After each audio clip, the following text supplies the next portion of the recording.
Bienvenue à tout notre auditoire pour cette nouvelle plongée en profondeur. Aujourd'hui, on part pour une exploration vraiment fascinante au cœur de la psychologie humaine, de la violence et de la création artistique. Oui, bonjour à toutes et à tous. Je suis ravi d'être là pour décortiquer ça. Ravi aussi de vous recevoir.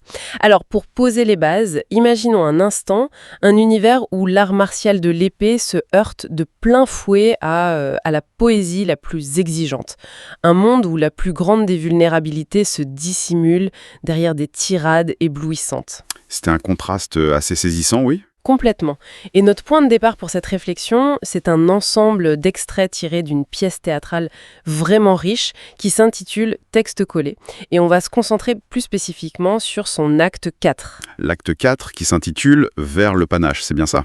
Exactement. Et le sujet du jour, c'est une figure que beaucoup connaissent de nom, Cyrano, et sa fameuse troupe des cadets de Gascogne. Mais attention, la mission de notre analyse aujourd'hui, c'est pas de juste résumer une histoire connue, hein.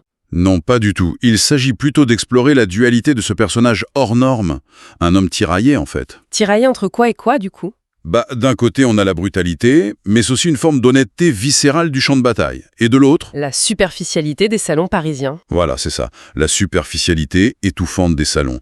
Et tout l'enjeu aujourd'hui, c'est de comprendre ce que signifie réellement ce mot si particulier de panache. C'est un beau programme. Et je promets à ceux qui écoutent, surtout ceux qui aiment l'action et les joutes verbales, qu'on va découvrir comment les mots peuvent être des armes bien plus tranchantes qu'une lame d'acier. Oh oui, la plume et l'épée, c'est tout le cœur du sujet.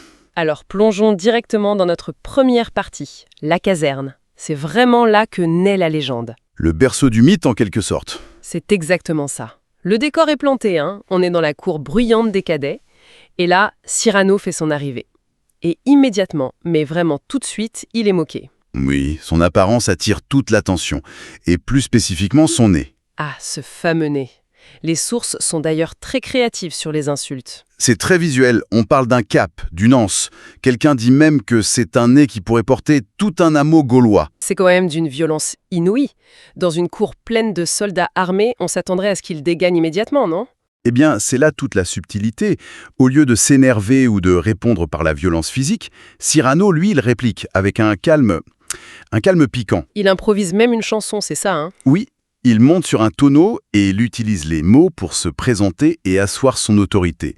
Il transforme l'insulte en performance artistique. C'est brillant, mais bon, ça reste un régiment militaire, ce qui nous amène à la leçon du capitaine Carbeau qui est son supérieur. Et ce qui est fascinant ici, c'est la façon dont Carbeau perçoit le combat.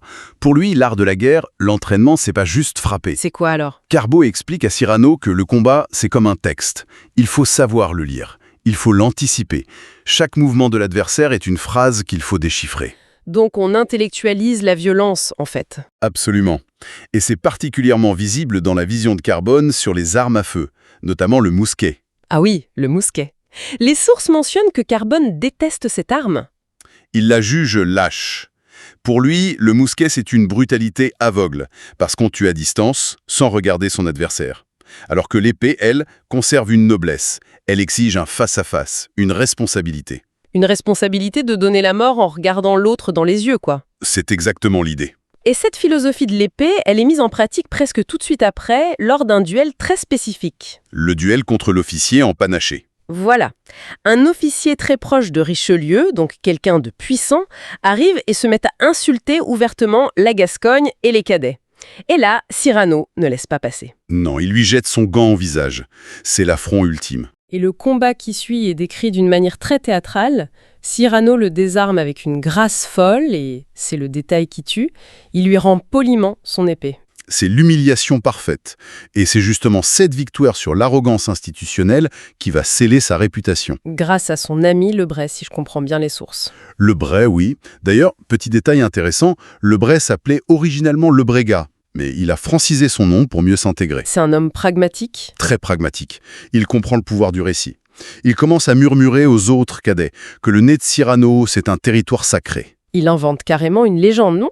Il dit à qui veut l'entendre que Cyrano aurait déjà tué 7 hommes et même fait disparaître un 8e juste pour une simple moquerie sur son visage. Donc, avant même d'aller au vrai combat, le mythe de Cyrano est déjà construit par les mots de son ami. C'est la naissance d'une légende urbaine au sein même de la caserne. Mais bon, La caserne, l'entraînement, les duels d'honneur, c'est une chose. La vraie guerre en est une autre. Et on va basculer dans notre deuxième partie, le baptême du feu. Le choc de la réalité. Le changement de décor est radical dans les textes. Fini la cour ensoleillée, on se retrouve dans la boue, la pluie, le bruit assourdissant des canons. C'est la nuit, c'est le chaos. Et c'est dans ce chaos qu'une embuscade éclate soudainement. Le Bray se retrouve en danger de mort et Cyrano surgit pour lui sauver la vie avec une aisance qui est presque effrayante. Il est dans son élément, paradoxalement. Et c'est là que ça devient vraiment intéressant. Derrière une palissade, au milieu de cet enfer, Cyrano fait une confession poignante à Le Bray. Une confession qui révèle toute sa psychologie.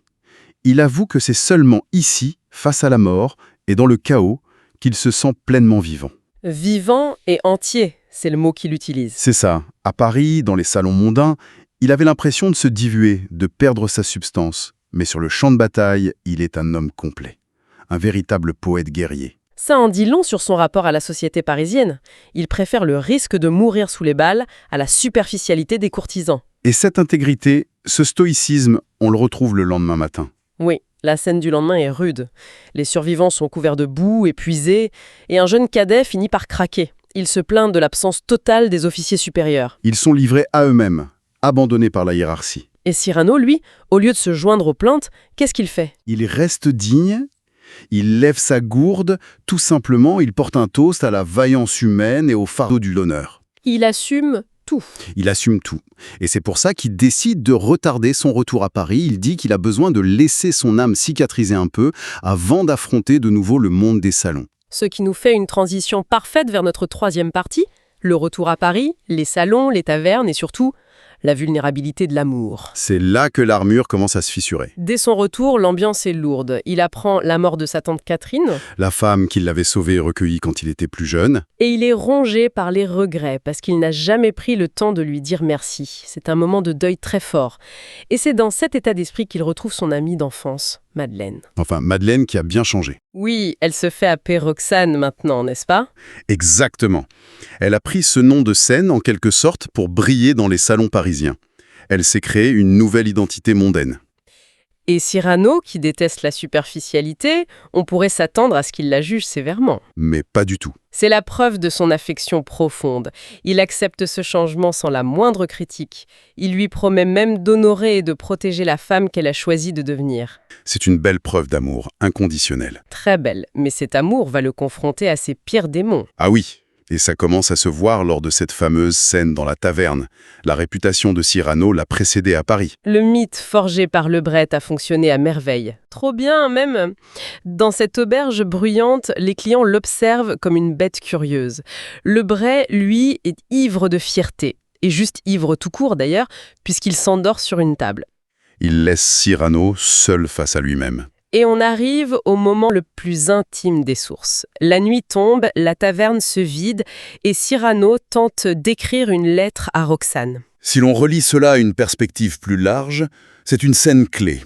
On a ce contraste absolument saisissant entre le guerrier invincible qu'on a vu sur le champ de bataille et cet homme paralysé, terrorisé face à un bout de papier. C'est frappant. Les sources nous donnent d'ailleurs accès aux mots précis qu'il couche sur ce papier. Et c'est pas de la grande poésie abstraite, hein. Non, c'est très charnel, très précis. Il écrit sur « la lumière dorée de tes cheveux châtains ». Il décrit son nez en trompette et il va même jusqu'à mentionner sa cicatrice au menton. Il l'aime dans toute son humanité, avec ses petites imperfections. Mais alors, s'il arrive à écrire des choses aussi belles et sincères, pourquoi est-ce qu'il n'envoie jamais cette lettre au Dédeste? Parce qu'il est vaincu par son propre complexe d'infériorité. Il relit ses mots, il pense à son propre visage, à sa propre apparence, et il se convainc qu'il n'est pas digne d'elle. Donc il détruit la lettre. Il froisse le papier, oui. Il cache ses mots. C'est une défaite tragique, mais une défaite intime, que personne ne voit. Et cette frustration, cette violence rentrée, elle va devoir sortir quelque part. Ce qui nous amène à notre quatrième et dernière grande partie, l'éclat final et la vengeance par les mots. Le retour en société. On passe de l'intimité sombre de la taverne à la lumière éclatante du salon de Roxane. Cyrano y fait son entrée, et le contraste est immédiat. C'est un territoire miné pour lui, les salons. Surtout qu'il y croise tout de suite Montfleury. Ah, Montfleury, un comédien corpulent, méprisant, l'incarnation même du faux-semblant que Cyrano déteste. Et le clash verbal ne se fait pas attendre. Montfleury tente de l'humilier en mentionnant que son propre neveu, à lui, est parti courageusement pour la Nouvelle-France. Une façon de dire à Cyrano que d'autres font des choses plus utiles que de parader avec une épée. Mais Cyrano ne se démonte pas. Il enchaîne avec un plaidoyer vibrant, une véritable déclaration de guerre aux courtisans. Il défend la liberté de penser, la vérité nue des mots, face à la flatterie et aux courbettes des salons. Et sa marche hurle, l'Affolée est subjuguée. Roxane elle-même est tellement conquise par cette authenticité qu'elle lui donne rendez-vous pour le lendemain. C'est un moment de triomphe absolu pour lui. Volcanique. Cela soulève une question importante. Comment réagir face à un vol qui n'est pas matériel, mais intellectuel ? On lui a volé son âme d'une certaine manière. Et c'est là que son ami, le poète libertin Linière, intervient avec une solution très parisienne. Linière lui propose de composer une ballade railleuse, de détruire la réputation de Montfleury par la satire, de le traîner dans la boue à travers tout Paris de manière anonyme. La guerre des rumeurs, en somme. Voilà, c'est l'arme typique des salons. Mais Cyrano refuse catégoriquement. Il faut qu'il affronte son ennemi en face. Il annonce donc, devant tout le monde, qu'il va se rendre à l'hôtel de Bourgogne où Montfleury doit jouer le soir même pour interrompre la représentation. L'hôtel de Bourgogne, c'est pas rien, c'est le grand théâtre de Paris. C'est un scandale public qu'il prépare. Et la foule du salon, qui adore le drame, décide de le suivre. C'est une vraie marche triomphale ou destructrice qui s'engage dans les rues. La légende urbaine prend vie sous les yeux de la ville. Alors qu'est-ce que tout cela signifie au fond, après avoir analysé toutes ces sources, de la caserne au salon bourgeois ? Je dirais que le message central, c'est que la véritable bravoure, le fameux panache, ce n'est pas seulement de manier l'épée. C'est quoi alors ? C'est la capacité à rester authentique, ne pas plier face aux compromissions d'un monde de faux-semblants. Cyrano préfère être détesté pour ce qu'il est, plutôt qu'admiré pour un mensonge. Et c'est une idée qui résonne tellement aujourd'hui. Pour tous ceux qui nous écoutent, on vit dans un monde hyper saturé d'informations, d'images préfabriquées sur les réseaux, de réputations qu'on construit de toutes pièces. Cultiver son propre panache, aujourd'hui, garder son intégrité intellectuelle et sa vérité, c'est un combat quotidien. Un combat crucial, oui. Mais pour clôturer cette analyse, il y a un élément de nos sources qui mérite qu'on s'y arrête une dernière fois.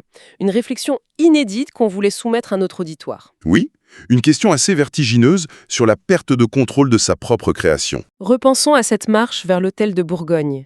Cyrano y va pour affronter Montfleury, qui a volé ses vers. Mais imaginons un instant ce qui pourrait se passer sur cette scène. Montfleury est un comédien, un homme de scène, mais sans grand talent d'écriture. C'est ça. Et s'il décidait de déclamer publiquement devant tout Paris ses œuvres volées ? Pire encore, rappelez-vous ces brouillons de lettres amour à Roxane. Ces mots si intimes, ces détails sur la cicatrice, sur les cheveux châtains. Des mots que Cyrano n'osait même pas envoyer par peur d'être rejeté. Exactement.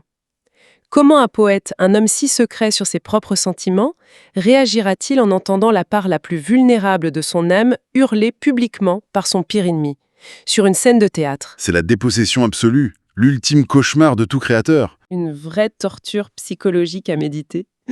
On laisse cette image forte résonner en vous pour clore notre exploration d'aujourd'hui. Un immense merci de nous avoir guidés à travers ces textes. C'était un véritable plaisir. Merci à notre auditoire pour son attention et on se retrouve très vite pour une nouvelle plongée passionnante dans les méandres de l'esprit humain. À bientôt!